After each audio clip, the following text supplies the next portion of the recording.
Good day, ladies and gentlemen, and thank you for standing by. Welcome to the American Healthcare Radiology Administrative Group Make a List, Check It Twice, 10 Steps to a Better Speech Recognition webinar. At this time, all participants are in a listen-only mode. Later, we will conduct a question and answer session, and instructions will follow at that time. If anyone should require operator assistance during today's conference, please press star then 0 on your telephone keypad. As a reminder, this conference call is being recorded. At this time, I would like to turn the conference over to Ms. Lee Taychuk. Good day, everyone. Welcome to our webinar.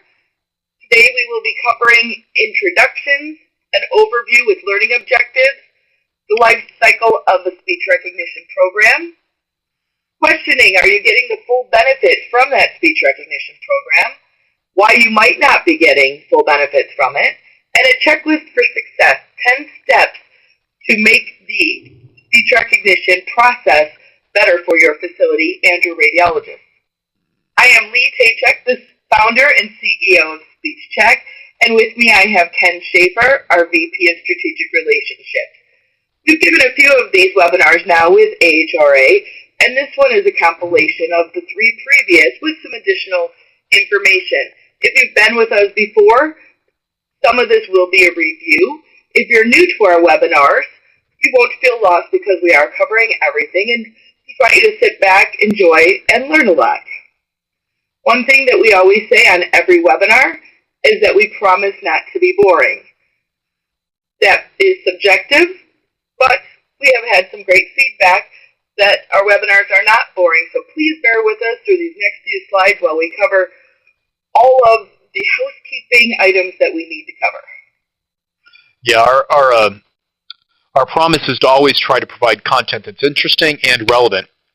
At the start of every webinar that we do, because we're a vendor in the AHRA community and because there's confusion about what we do and what we don't do, we want to make very clear what SpeechCheck does do and what's not in our core service offering.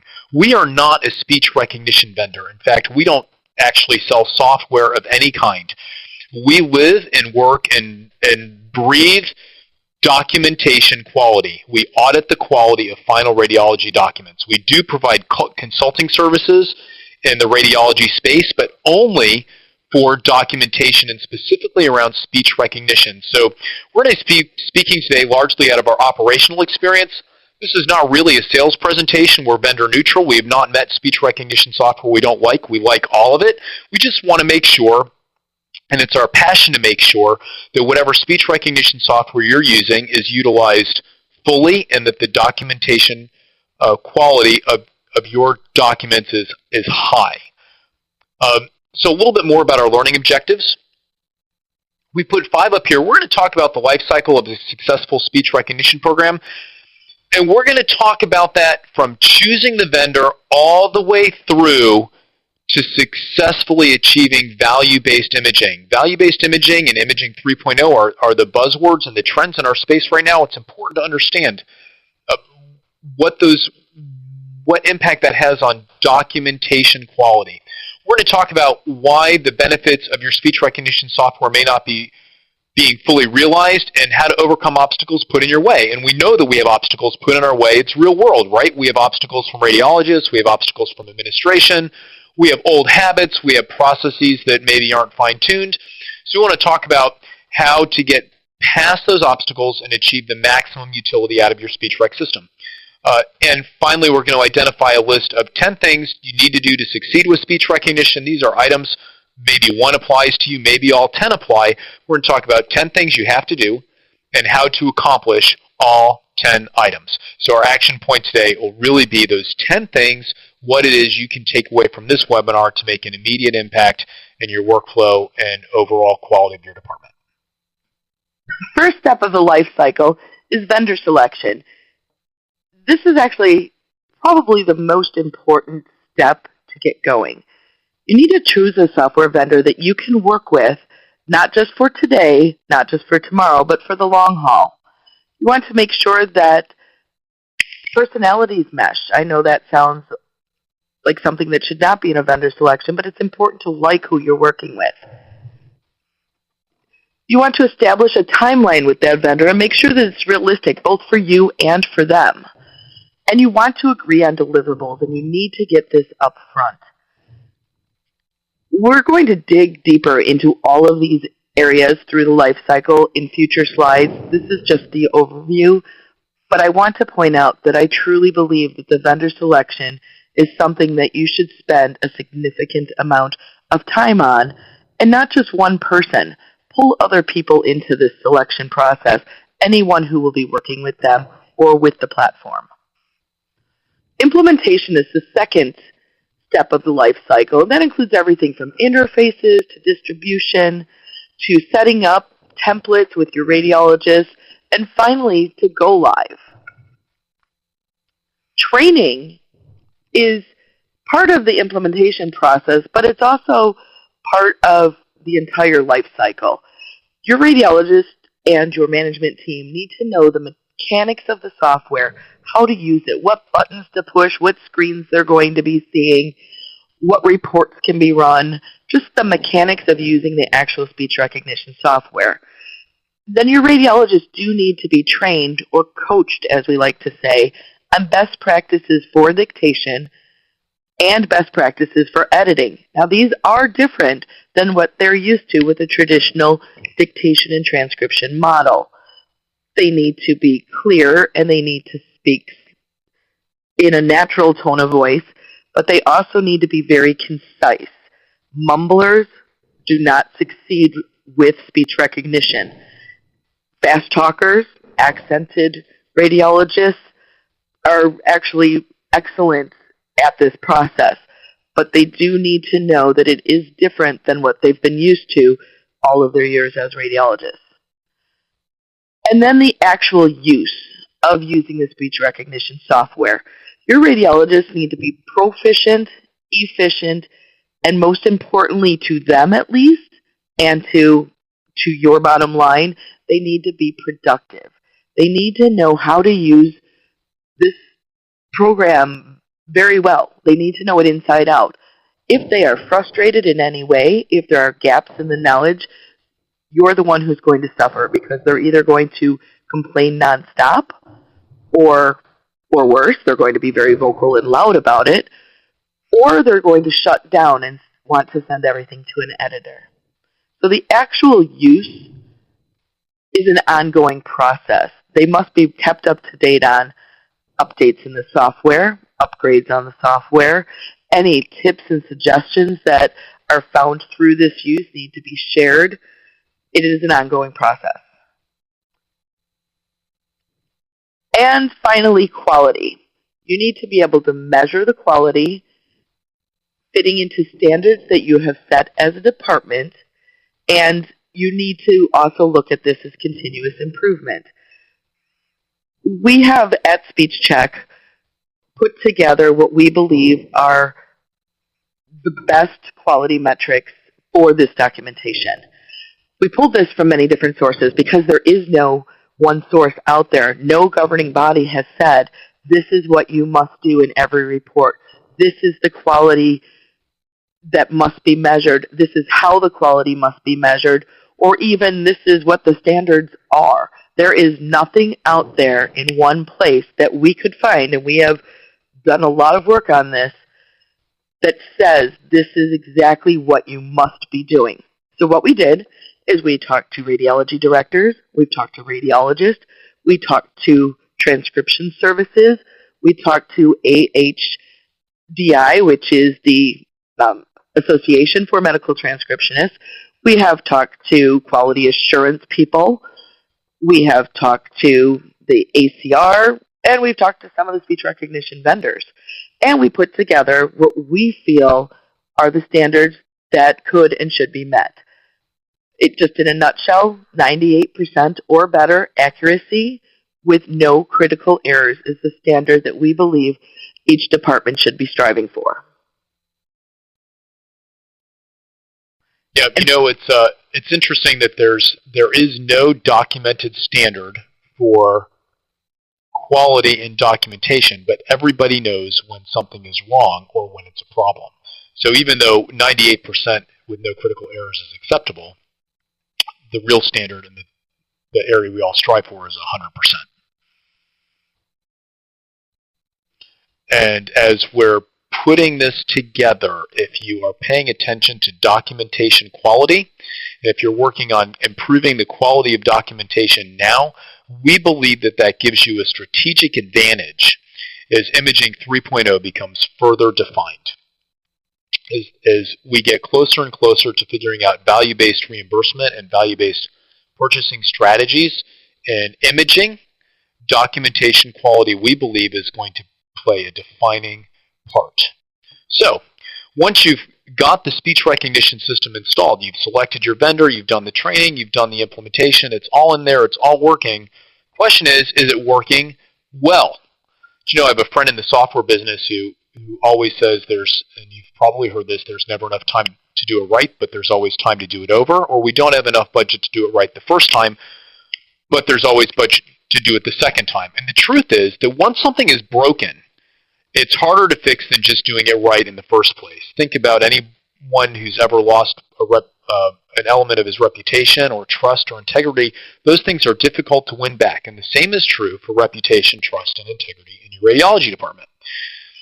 In this webinar, we are only focusing on speech recognition because that's what we do. But even just looking at that one area under a microscope can uncover areas for improvement or reasons that something isn't working for your radiologists. So we want to always be asking questions about how well is the documentation process working. And there's metrics we can use. Simplest one is turnaround time. Are your turnaround times very fast? Are they almost instant from the time the physician clicks on the microphone after they complete an exam? Are they done, or are they getting hung up in the editing process because everything's being sent to an editor? And if that's the case, is it acceptable? How many complaints do you hear from ordering physicians? More importantly, has your referral volume from those physicians remained the same, or has it dropped off? Or better, are you seeing an increase in referrals from an improved documentation process, which should be the natural result of doing something well? So, are your radiologists happy with the system? Are they complaining? Are they grumbling? Are they mumbling? Are they saying things like, you know, I really miss the transcriptionist. When can we get her back? Or maybe worse, are they just sitting there not complaining, but just suffering silently, putting up with the system, not really liking it, or agreeing with its use? Are they self-editing every report and then still sending that to an editor? You need to stop that. With speech recognition in place, your transcription costs, or your editing costs, or your correctionist costs, whatever it is that you call that, that cost should be zero, with no exceptions. But once you've achieved that goal, do you have a quality process in place? How do you measure and track the quality of your documents? What is its baseline, and is it improving or becoming worse over time? Another thing to look at is it working well? And if it isn't, why not? Are the radiologists pushing back? They don't want to self-edit and they've decided not to? Do your transcriptioners or editors that you still have on staff point out how bad the system is? Of course they do. That's job security for them. Does administration not want to let people go, such as those editors, because they'll look bad to the community? Politics in the community often make it necessary for the upper administration to want to be the good guy, not to look bad in the community. We call it kissing babies and shaking hands because they want to appear in the best light possible. Letting go of staff members does not fall into that realm. So what we need to look at is their pushback from outside of the speech recognition software itself. Are there people driving this in a negative way? Another reason that it might not be working well for you is that your radiologists are not using templates for every report. This is very important. Every single negative report should have a template. The reason is twofold. First of all, it's speed. They just need to pull up something that takes a few seconds. They might have to add a few words here or there, but chances are they can just use that negative report. The second part of that is we know that it's always accurate. If the template has been created and put into the system as an accurate template, every time the radiologist or group of radiologists uses that template, they know that it's correct and they don't need to proofread it. Not knowing how to use the software is another detriment to the system working well. If your radiologists are not proficient with using the software and have to look back at their notes or just skip over steps, it's not going to work well. They need to know how to use the software, not just the basics, but advanced. Think of it this way.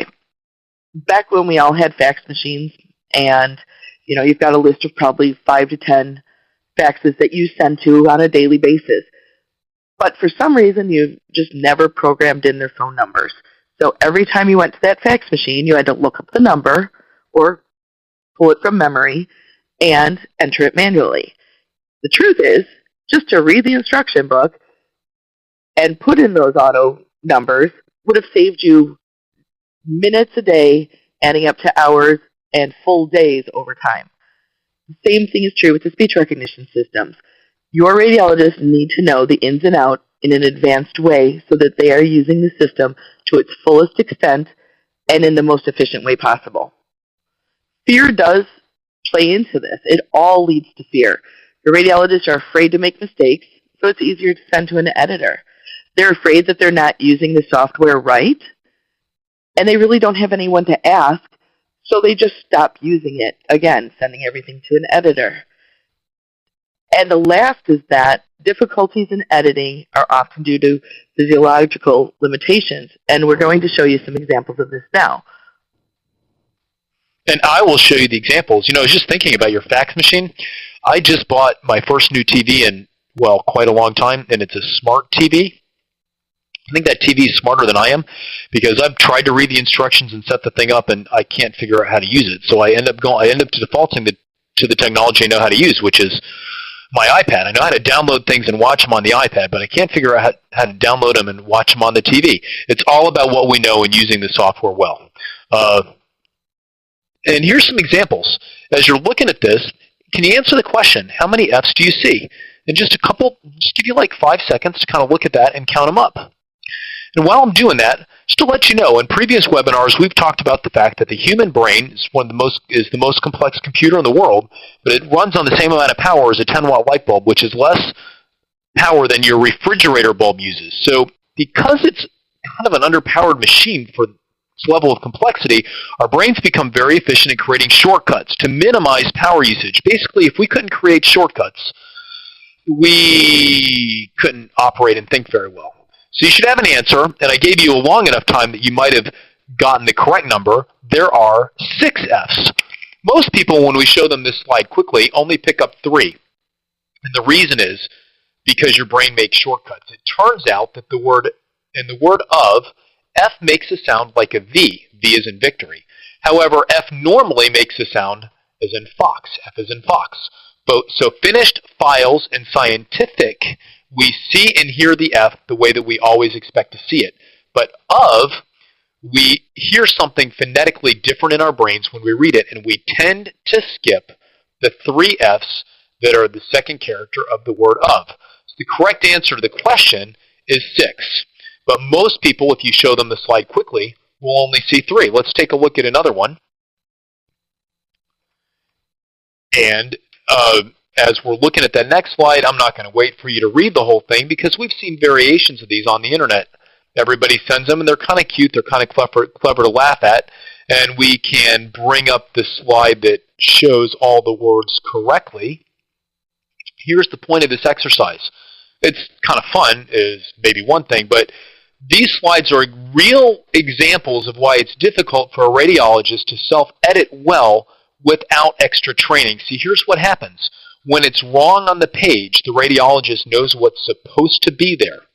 So his brain or her brain creates a shortcut and sees it as right. The same way we fail to count an F in the word of, in the same way we reassemble misspelled words properly when we're reading them, physicians read the interpretation they know should be there. And what that tells us is that unless there's quality metrics in place, unless there's a documentation improvement plan in place, physicians will continue to make those kinds of errors because their brains are conditioned to do that in every area of life. Now at SpeechCheck, when we do a quality audit, we put things in 16 categories of errors, but I tend to do them in small, medium, and large. And so what I want to do is show you a few examples of some actual errors that we've uncovered in reports that we've audited, and then you can judge if you think that they are small, medium, or large. We're going to do 3. And so if we could bring up the first one, there it is. This is what was dictated. I'm sorry, this is what was that fibrotic changes look slightly more pronounced than on the previous study. But you can see that the final report actually had a very opposite meaning. These 2 reports identified different studies as being the study with more pronounced fibrotic changes. So one word being missed dramatically changes the study and potentially the clinical course of the patient. Is it a small error? Is it a medium error? Is it a large error?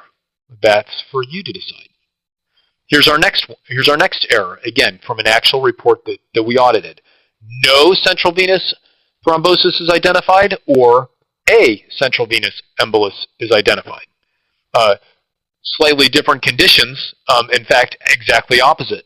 The words are unclear, but also the 1 or 2 character word, a and no, are exactly opposite in terms of clinical impression. Is it a small error? Is it a medium error? Is it a large error? Well, it's small in terms of number of characters. Is it medium or large in terms of its clinical impact? It would be for a physician to say, or a more experienced clinician. And here's our last example, and we see a lot of these because no and known sound very similar. The patient has no history of breast cancer, or the patient has known history of breast cancer. Exactly opposite meanings. Exactly opposite. The physician, it's very difficult for the physician to catch that kind of mistake without advanced training or awareness in the area of self-editing.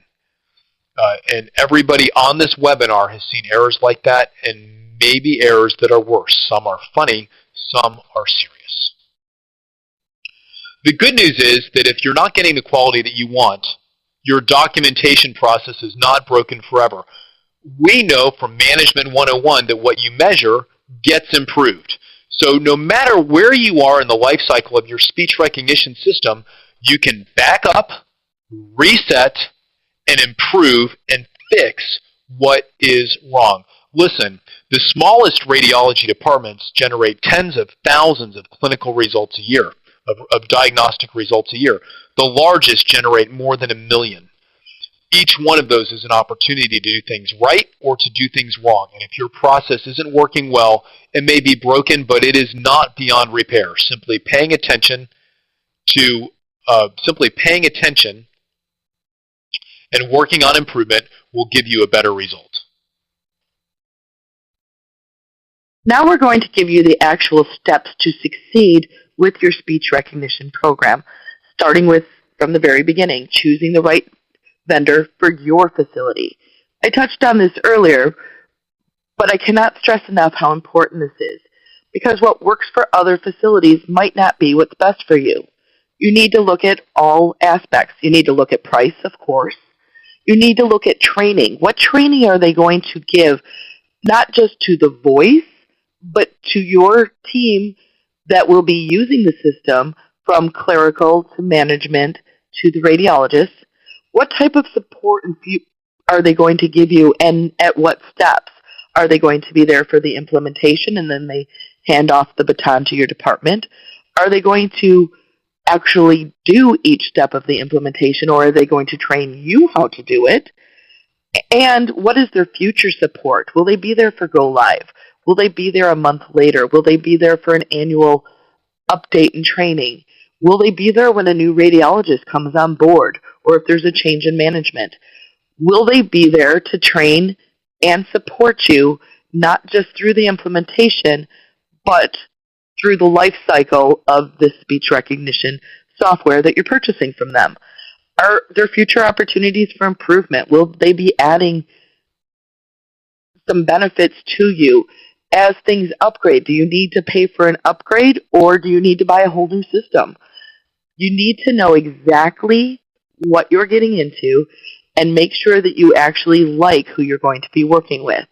Also remember that you need to like others within that company and be able to work with them, from the project manager to their support team, not just the salesperson. They're only going to have the salesperson for a certain length of time, and there is turnover in any aspect from sales through management. So you need to make sure that you like the whole package. This should be a partnership, not a one-time transaction. And keep this in mind. The technology is only going to get better over time. Choosing a vendor now will determine your success down the road. You need to find some internal cheerleaders and leaders within your radiologist. You need to have someone who is very gung-ho on using this. Perhaps they've used speech recognition at another facility. Perhaps they have heard about speech recognition from their peers at other facilities and say that they like what they've heard about speech recognition and they're excited to use it. They want faster turnaround times, but they also want to do this well, and that's something to keep in mind. Your cheerleaders are going to lead the others who might be a little leery, who might be a little hesitant, and they can really take that and turn this into something very positive for the entire department. You know, Lee, it's counterintuitive, but a lot of times we find that the best cheerleader is the physician who at the beginning is the most recalcitrant, because if you get the one whose heels are dug in and who's adamantly opposed to speech recognition, even if it takes 2 or 3 times as long to get that guy on your side, he can bring the others with him as you go forward. Very true. So the implementation process is very important, and there's many steps to it. This is the time to set the stage for future success.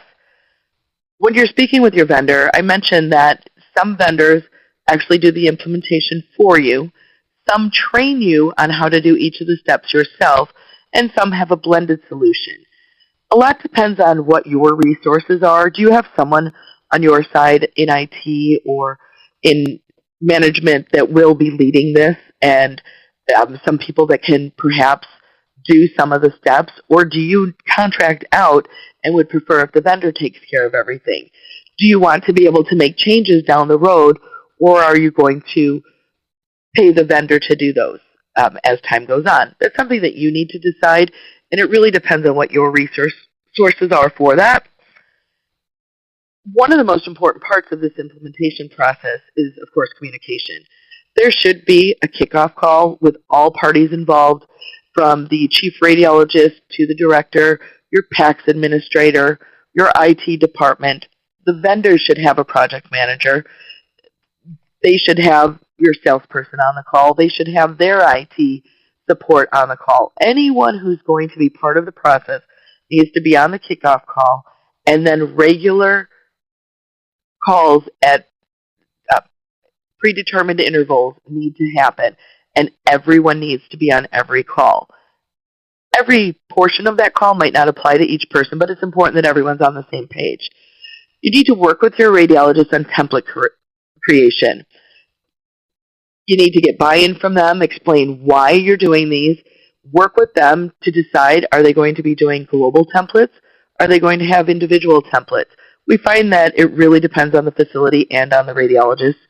Some want to just use another radiologist's templates because they're fine and they fit the purpose. Some want everything to be individualized to what they say and the order that they say it in. But the templates need to be set up ahead of time. They need to be proofed to make sure that they're correct, and they need to be in a format, a naming format that the radiologist will actually use. You need to get further buy-in from your radiologist that, yes, they're going to self-edit, and they're willing to do this training, and you need to establish the goals and objectives right off the bat. If your plan is to eliminate transcription and editors, your radiologists need to know that, because that pushback needs to happen before go-live day so that you can look at those objections, handle those objections, and move forward. And you need to set those objectives and goals for your department and really stick to your guns. We know that your radiologist can be very persuasive, and you might question your decision on whether they should be self-editing 100%. But trust me, facilities that demand the 100% from their radiologists see the most benefit from the speech recognition software. You know, I worked with a large software and services company for some time that was working on a a project to consolidate about 24 different enterprise software solutions. And the code name they gave to that project internally was Cortez. And anybody that remembers Cortez is the Spanish explorer that came to the New World, and on the shores of the New World burned the ships. Now, I'm not suggesting that you burn your transcriptionists, but you want for your physicians to go back to editors or to transcription. If that option is there, they will always take it. Just as their brain takes shortcuts, as human to want to take shortcuts is a very natural thing to want to do. So think of that image of the explorers making it impossible for their men to retreat. That's what a well-run speech recognition system implementation looks like, I think. But as we're looking for themes throughout all that we've learned as a company and all that we want to pass on to the people and the institutions we work with, this is the image that says it best. This is our image for training. Train, train, train. Now, obviously, it's a visual mnemonic here to try to get you to remember the value of training. I have a sister that is much younger than I am. She's a resident in Charleston, South Carolina.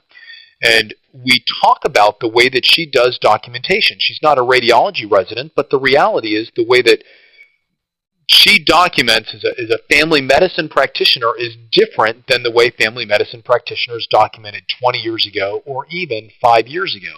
The same is true for radiologists. And why do I mention how she documents in this context? Simply this. We have radiologists entering residency right now. These men and women are going to be practicing for 30, 40, 50 years in some cases. And the orientation that we give them to their documentation systems in some cases is as short as 20 minutes, some cases no orientation at all, some cases might be as long as 2 hours, which doesn't make sense to us as a company, and I don't think it makes sense as an industry. If the quality of documentation is important, and I think we can agree that it is, it only makes sense to give the best training possible to the individuals who will be ultimately responsible for the quality of the documents that they sign. Speech recognition systems vary one to the other. So if you're at speech recognition system A at one facility and change to another facility that uses software package B, it makes sense to retrain to learn the tricks and the tips that makes one system work better than the other or differently than the other. What is it that you need to know in the package that you're documenting in to do a really extraordinary job? And a lot of that comes down just to training. Train, train, and retrain. If you've been using the system for a year and there's an update, do some training. Learn best practices on your system with your colleagues. We really believe that it's difficult to overtrain if you want a speech recognition system implementation to go well, and continuing training and education is important if you want it to continue to run smoothly. The next step is Go Live Week, and we've used this slide before. It just fits. I honestly love Go Live Week. I love the energy when a plan comes together, when everyone is happy with the system. There's no reason why, with proper training, that this should not be a celebration. Put up balloons, give out cookies or veggies or fruit or whatever you want to give out, but make it a celebration. Take away the negativity associated with change, and with all of the preparation that you've done to this part, that should not be a problem. And celebrate this. The first reports that come through should be celebrated. Your radiologists need to be proud that they're doing this and they're doing it right. And they'll see the benefits immediately when they don't have to wait for a report to come back from transcription, when they know that it's correct going out and all they're doing is finishing it. There's no delay there. They will see immediate results. During Go Live Week, especially Go Live Day, you need to have your software company there. You need to have any consultants that you have there for IT or for coaching or training, and you need to have your key inside players. This is not the time for everyone to go on vacation. Go Live Week is important, and it's the final step of the implementation process, and as I said, it just really needs to be celebrated. However, if you already have your speech recognition in place, and you've been struggling, and maybe it's been 6 months, maybe it's been a year, maybe it's been 3 years, it might be time to reset and go back to the planning stage, fix what's already happened that can be done better, and schedule a second go-live week, this time done right. Yeah, it's kind of like renewing your vows once you're married, right? You've bought the speech recognition system. You're committed. You're no longer dating. It's time to make sure that that relationship's going to work. We talk about Go Live Week as being the culmination of an implementation process, and that's true in terms of kicking the thing off, but a reality is that there needs to be in sales what we would call some post-selling. We want to know, after all the excitement is done, the balloons are down, and people are settling back into workflow, and productivity is back to previous levels, or maybe even a little bit higher. How well is the thing working? Are you getting what you want? Remember, what gets measured gets improved. So this is where we start to measure turnaround time improvement. Now, you should have baseline statistics on this from before the go live, during the go live, and after. But start to look at metrics like, what's the total dictation time per report? How much money are you saving? Your CFO would love that. If he doesn't have to ask you for that number and you have it, that's going to make you look just golden. Measure the quality. Is it working? And here's a great idea that we've got. If you've got an average-sized community hospital, you might have a dozen, maybe 2 dozen referring physicians that are just a huge part of your business. Before they go live, survey them on what they think the quality is and how well they like the documentation system. Involve them during the go live and after. Ask them for improvements. And this is a post-sell process. You're going to learn things, but even if everything's going well, there's tremendous benefit in just getting your physician referring constituency to say and acknowledge that, hey, things are awesome. Thank you for investing. Communication is a big deal. Radiology, we're metrics driven, but we make decisions based largely on relationships and quality, right? So is the service level improving? And here's a statistic that we recommend everybody measure that doesn't cost any money. You don't need to have a consultant to do it. You can do it with a couple manila file folders and one of those nifty little label makers that you pick up in an office supply store. Every time you get a report back from a referring physician or from a patient because it has some obvious error, put it in a file. You want a file for each physician that you work with, so you'll need as many file folders as you have physicians and labels for each one. Track those over time. Is that number increasing or is it decreasing as a percentage of total reports?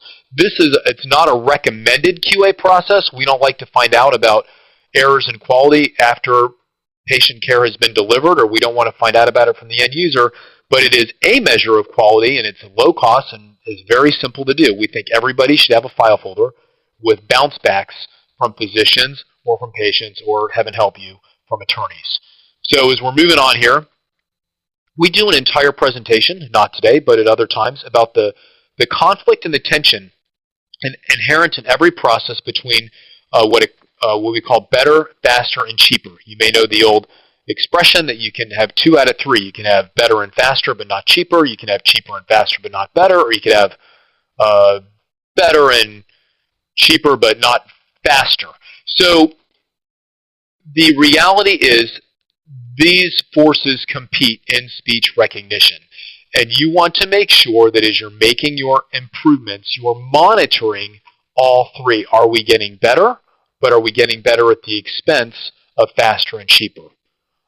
Are we faster, but at the expense of quality?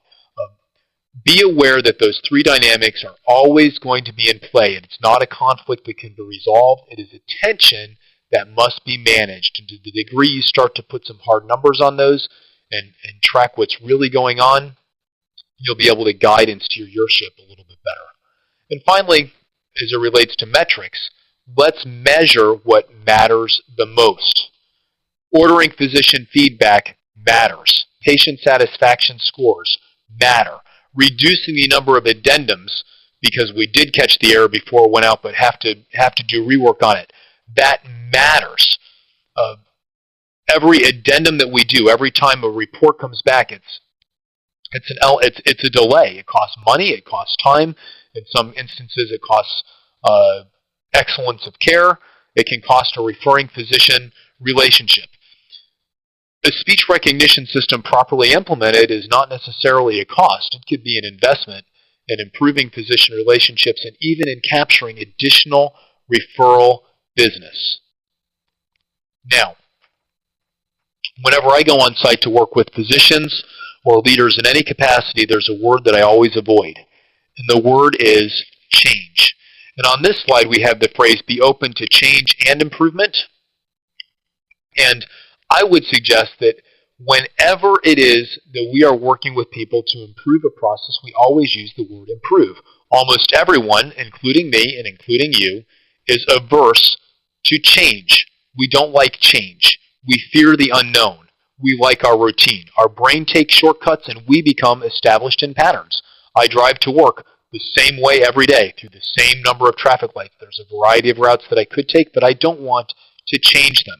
However, if someone showed me a route I could take to my office that was faster and made me stop less, I would be totally open to improving my route to work or to my commute.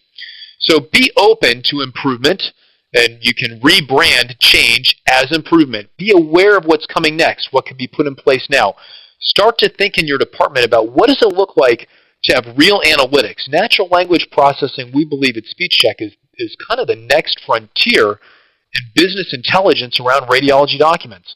Radiology reports contain so much additional data that can be actionable and can help both the care process and the revenue cycle. We just need to understand that. NLP is going to be a big deal. And as we are leading into Imaging 3.0, as we look at the next evolution, the next stage of radiology in our industry, be open to new ideas.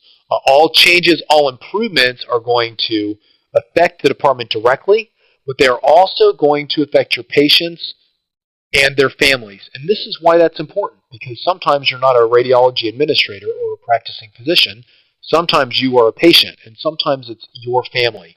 So we operate in this sphere not just as management and radiology professionals, but we also operate as people that are going to benefit from the changes and the improvements in our industry. Of course, we have to put this in here. Another step to succeed is to contract with SpeechCheck at any of these checkpoints. It's what we do. But you also need to look for the help that you need from outside sources, whether it be your vendor, whether it be your IT department, whether it be an internal quality control person, or SpeechCheck. It's very important to know when to ask for help and who to ask for it. You're not alone in this. There are people out there that can help and can make this not just the transition, but the entire process smooth and beneficial for everyone, from your cost savings to your turnaround times to physician satisfaction to the quality of the report. Realize that sometimes you just need outside help. And I am going to pull this together in a summary for some of those resources. You have your internal resources. You need a project manager. Often that's the director of the department. You need your radiologist to be backing this and find your cheerleaders. You need IT support. You need your interface and PAC support. And perhaps even bring in your transcription manager. He or she will have templates already put together. Believe me, transcriptionists know those shortcuts on how to pull templates and normals together, and they have them. And they have them readily available. You also have external support. You have your speech recognition vendor project manager. You have your speech recognition vendor salesperson. You're going to need your PACS vendor, and you're going to need any IT contractors that you use. And don't forget your EMR or RIS vendor.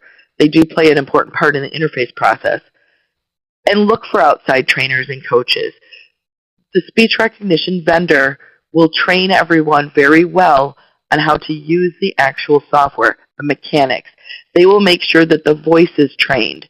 But the radiologist will need additional training on the best practices for both dictation and editing. And they're going to need to be monitored. They want their reports to be accurate. You need someone to make sure that they are. And pulling it all together,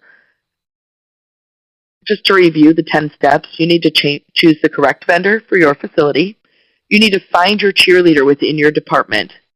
You need to plan out and execute the implementation step by step with all parties involved. You need to train, train, train. You need to celebrate the go live. You need to measure quality. You need to plan on ongoing improvement. You need to look at future improvements and be open to new ideas, such as analytics, as Ken discussed, imaging 3.0. And don't be afraid to ask for outside assistance or help. The selection, implementation, training, practical use, and continuous improvement is something that should be planned strategically but executed flawlessly. Now we're going to move to our shameless plugs. We will continue to be doing webinars with AHRA as well as doing our own lunch and learns, and we welcome any and all suggestions on topics that you want to hear about. As SpeechCheck, we are very visible. We attend conferences the fall and spring for AHRA as well as the annual conference. We're going to be at the ACR Quality Conference in Phoenix in February, as well as their first annual national event in May. We will be involved with RSNA again next year, and as I said, we also will have our lunch and learns and our future webinars. And as always, please support the AHRA Foundation. They are instrumental in providing educational support, these webinars, other webinars, of course, and a lot of training material for our industry. They do a wonderful job, but they need everyone's support. And whatever you can do will help, whether it be volunteering, donating, or sponsoring someone. We're going to move into taking some questions here in just a minute. But before we do that, I want to thank everybody for letting us wrap up. SpeechCheck we're less than 2 years old as a company, and we have a lot to offer the industry, but we've learned a lot from the hospitals that we work with. We've learned a lot from AHRA, and it's been an absolute pleasure to kind of be at the forefront of helping facilities improve the quality of their documentation. And one of the most common questions that I get whenever I explain to someone what I do with SpeechCheck, they always ask me the same question. They say, well, don't computers, isn't all that automated now? Don't computers just make everything perfect? Or they ask a question like, why is that documentation quality such a big deal? And as we're wrapping up, I want to remind everybody that we are in an industry that's worth billions of dollars. Capital expenditures are 7 figures. People train for 2 years just to be able to learn how to operate the equipment that we place in all of our facilities. And we have folks with MBAs running these departments. Radiology is a big, big business. Radiologists are among the most skilled of all of our healthcare professionals, and their residencies are jealously competed for, and the profession is highly valued. All of that investment, energy, effort can be negated by documentation errors. Everything from when the patient is registered and the exam is ordered to when he's on the table, the radiologist reads the report. If the report is wrong, even by 1 or 2 or 3 characters or 2 words in some of the examples that we saw, that entire investment goes out the window and is wasted. Documentation quality in radiology is a big deal. So before anybody asks that question, do we really need a documentation improvement process? I would say, yeah. The radiology report is the final product of everything that we do and all the investment that we make, and it is a big deal. Thanks for letting us spend some time with you and pass on just a little bit of what we've learned, and we'd like to take any other questions from the group now. Ladies and gentlemen, if you have a question or comment at this time, please press star then 1 on your telephone keypad. If your question has been answered or you wish to remove yourself from the queue, simply press the pound key. If you would like to submit a question online, please type your inquiry in the box located on your screen and click the submit button. Again, to ask an audio question, please press star then 1 on your telephone keypad. All right, so here's our first question. You mentioned during the webinar that you believe the target for all speech recognition implementation should be 100% self-editing. Do you really think that that's true? And Lee, I'm going to turn that one over to you because that's kind of that's your area. You're the one that specializes in training folks on site, and you set that standard pretty high. What do you have to say about that? I absolutely believe that 100% self-editing is not just attainable and sustainable, but also that it is very realistic. We have worked with many, many radiologists who went into this saying there's no way that they're going to edit reports. There's no way that they're going to edit the long ones or the ones that have a lot of positive findings. When we work with them, we point out to them that they're paying extra attention to those positive finding reports anyway. And because they're positive findings, they really need to get out quicker. So with them sending to an editor, they're delaying the process because they're dictating it and proofing it, sending it to an editor who might make a few small changes, edit it, and send it back for approval. And then the radiologist has to turn around and read it yet again and make further corrections. This can delay things depending on how many other reports are sent to transcription and how many are waiting in front of them. This could delay up to 1, 2, 4 hours when really what they need to do with a long report or a report with lots of positive findings is to take a deep breath, maybe look around, shake their hands out for a minute, and proofread it. Kind of reset their brain so that when they're looking at it, they're not seeing what they thought they saw the first time. Almost like refreshing the screen on your computer to update it, it's the same as when they would get it back from an editor. They're going to read every word again. So the holdup tends to be the longer reports and complicated reports or the positive findings. We also address the long reports by encouraging them to template them. Most of the time, there are 90% of the report can be templated, and they just have to go to each field and either pull a drop down if it's something standard or fill it in using their voice. They can cut back down on a lot of not only dictating time but proofing time by doing that. And a lot of what they fill in on those long reports are numbers, and they need to be double checking the numbers anyway.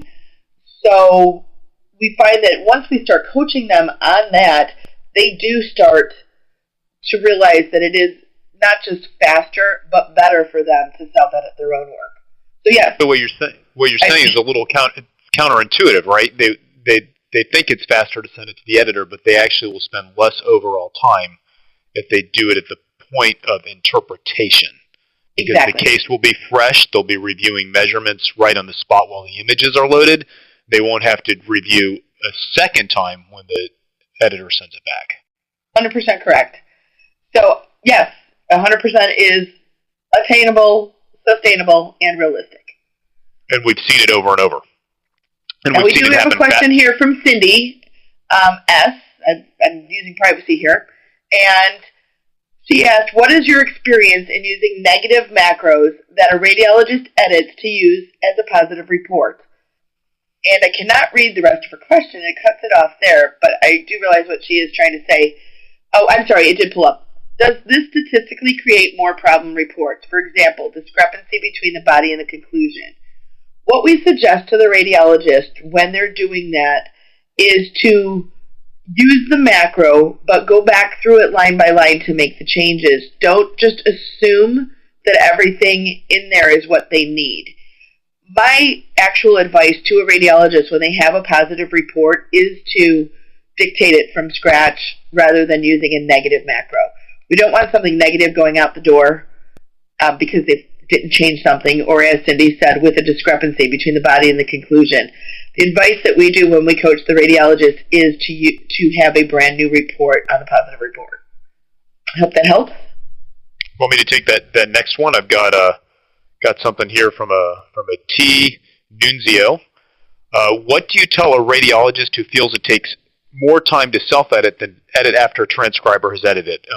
For example, it's more costly doctor time versus less expensive editor time. We do, in some of our presentations where we deal more with economic incentives, we delve into that a little bit more, and there's some legitimacy to that argument, but it's not entirely legitimate. So as we just discussed, it may take less time, it may not, especially if something on an image needs to be reconfirmed, a measurement. So it's debatable whether or not it actually takes less time, and the operative word in that statement is this one: what do you tell a radiologist who feels it takes more time? The one thing would be just to look at the data and say, okay, this is what's actually happening, and actually give them some objective measurements around that. Even if it took fractionally more time, you can make a pretty excellent argument that it's worth it in terms of the end result and efficiency in your system. If it takes more time to review, it still takes less time to get the report out the door. So there is a trade-off, and depending on when they were educated, which is a nicer way of saying what they're used to or how old the physician is, they're going to be more or less open to that. Helping them understand the goal of the entire system, which is the best reports produced in the shortest amount of time for the least amount of money. Their time is not the only component in that equation, although it's the one they are always going to be most concerned about. I'm going to add to that also, if they average out the time that they're taking for the positive report that they have to fully edit themselves, and then take the negative reports that should all be templated, they're actually spending less time overall than they do if they are sending everything to an editor. There are definitely some exceptions to that. For instance, specialty hospitals. Someone is not usually a patient at, say, a cancer center if their reports are going to be negative. They have a lot more positive findings. Same with any specialty hospital, a surgery center, a children's hospital. You do have more positive reports, positive findings within an exam, and that timing can be thrown off a little with that. But overall, if your radiologists are using templates for all negative reports, it will balance out time-wise in the radiologist's favor when they proof all of their own reports. Okay. I think we're right up against the stop. I think we're right at the top of the hour, so it's time for us to wrap this up. We want to thank everybody for their kind attention, for your questions, which tells us you're actually dialed into what we're saying. We hope we kept our promise to not be boring, and we hope you'll come visit us at AHRA in Las Vegas, at ACR in Phoenix, and wherever else our paths happen to cross where there's a presence in the radiology community. You'll find SpeechCheck, and we'll be happy to see you there. Thanks, everybody, for your attention this afternoon. I have one thing to add, and that is, in our previous webinars, we've been getting a lot of feedback on ideas for webinars and further questions. Please know that we are very open to both of that and welcome that. And I just want to reiterate, we love getting your emails because we can put together a bit of a fact sheet for everyone else.